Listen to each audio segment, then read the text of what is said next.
नाशिकच्या तपोवन परिसरामध्ये साधुग्राम उभारण्यासाठी झाडतोडीच्या मुद्द्यावरून शिवसेना पक्षप्रमुख उद्धव ठाकरे यांनी राज्य सरकारवरती आणि भाजपवरती सडकून टीका केली आहे। प्रभू रामचंद्र वास्तव्याची श्रद्धा असलेल्या तपोवन परिसराचा विनाश करण्याचा प्रकार हा सरकार करत असल्याचा आरोप त्यांनी केला आहे।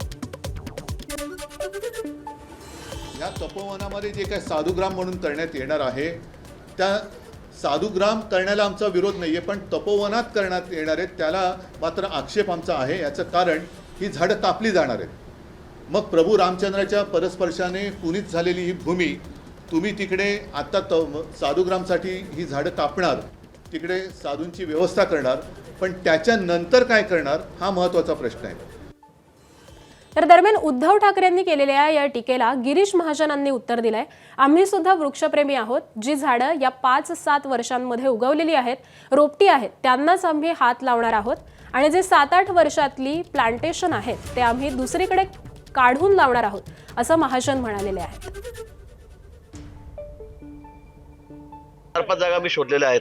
आम्ही त्या ठिकाणी लावून आता आम्ही जवळपास 15,000 खड्डे करायला कालपासून सुरुवात केली। 10 मशीन लावलेल्या आहेत आणि या 15,000 खड्ड्यांमध्ये मी स्वतः हैदराबादला जाऊन मोठी झाडं 8 फूट 10 फुटाच्या उंचीची झाडं आम्ही त्या ठिकाणी लावणार आहोत, त्यांना ड्रीप करणार आहोत आणि तुम्ही बघा 2 वर्षांमध्ये त्या ठिकाणी कसं बदल होणार आहे, किती झाडं आम्ही आणि 100% झाडं आम्ही जगवणार आहोत।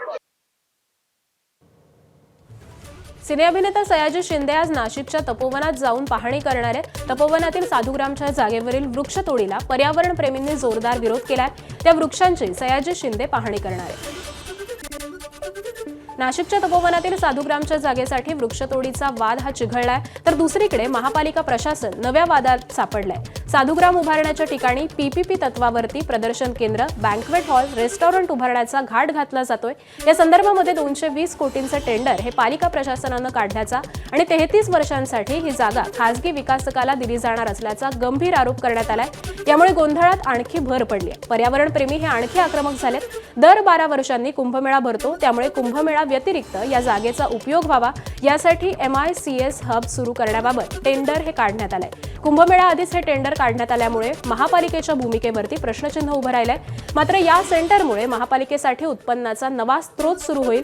कुंभमेळ्याच्या जागेची देखभाल राहील, इथं कोणतंही पक्कं बांधकाम होणार नाही, असा खुलासा महापालिका आयुक्त मनीषा खत्री यांनी केलाय। तसंच साधुग्रामच्या जागेवरची झाडं न तोडता नेहरू नगर, गांधीनगर, मेरीच्या वसाहतीत साधूंच्या निवासाची व्यवस्था करावी अशी मागणी ही पर्यावरण प्रेमी करतायत। मात्र महापालिका आयुक्त या मागणीशी सहमत नाही। या जागेवरती कुंभमेळा काळामध्ये देशभरातून येणाऱ्या कर्मचाऱ्यांची व्यवस्था केली जाणार असल्याची माहिती मनीषा खत्री यांनी माझाला दिली आहे।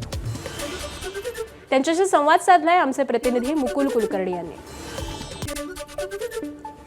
मॅडम, नकाशा आपल्या बाजूला आहे, काय नेमकी सध्याची परिस्थिती आणि आपण काय करणार आहोत? आता आपला एकतर जे बाहेर सगळा विषय पसरलेला आहे की 1800 झाड आम्ही तोडणार, ते अजिबात चुकीचं आहे। आम्ही 1800 झाड तोडत नाही। की ही जे करन्सी प्रेस, इंडियन सिक्युरिटी प्रेसची जागा आहे नेहरू नगरची, इथे घ्या, इथे काही मोकळी जागा पण अवेलेबल आहे।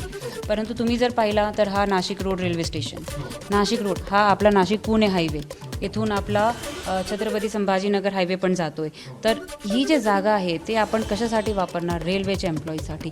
इथला जे पूर्ण नियोजन आहे, पोलीसचे 10 लाखपेक्षा जे जास्त कर्मचारी येणार, आपले सफाईचे कर्मचारी येणार, आपले डॉक्टर्स येणार, आपले पॅरामेडिकल स्टाफ येणार, त्यांच्या सगळ्यासाठी ही जागा वापरतोय। प्लस रेल्वेवरून जे लोक येणार त्यांच्यासाठी होल्डिंग एरिया, त्यांच्यासाठी पार्किंग एरिया, बसेसचे ड्रायव्हरसाठी जागा ही या ठिकाणी आपण करतोय। एका बाजूला आपण साधू महंतांसाठी जागा करतो असं म्हणतायत, दुसऱ्या बाजूला ॲम्युनिटी पार्क म्हणा किंवा एखादा ओपन थिएटर सारखी बँक्वेट हॉल हे करण्यासाठी त्या जागेचा वापर करतोय। साधारणतः 220 कोटी रुपयांचं टेंडर काढतोय आपण। हा पूर्ण एरिया आहे 350 एकर। आता शासनाने सांगितलं हे आपल्याला एक्वायर करायचे, लोकांची डिमांड आहे साधुग्रामचे रिझर्वेशन आहे, तुम्ही एक्वायर करा। मग एक्वायर केल्यानंतर मी तिथे काय करणार?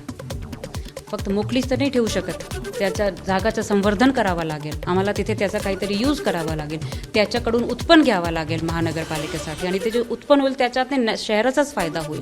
तर ही जे पब्लिक प्रायव्हेट मॉडेलमध्ये आम्ही करतोय, आम्ही फक्त त्यांना इथे कुठेतरी जागा देणार। कॅमेरामॅन किरण कटारेसह मुकुल कुलकर्णी, ABP माझा, नाशिक। ABP माझा, उघडा डोळे बघा नीट।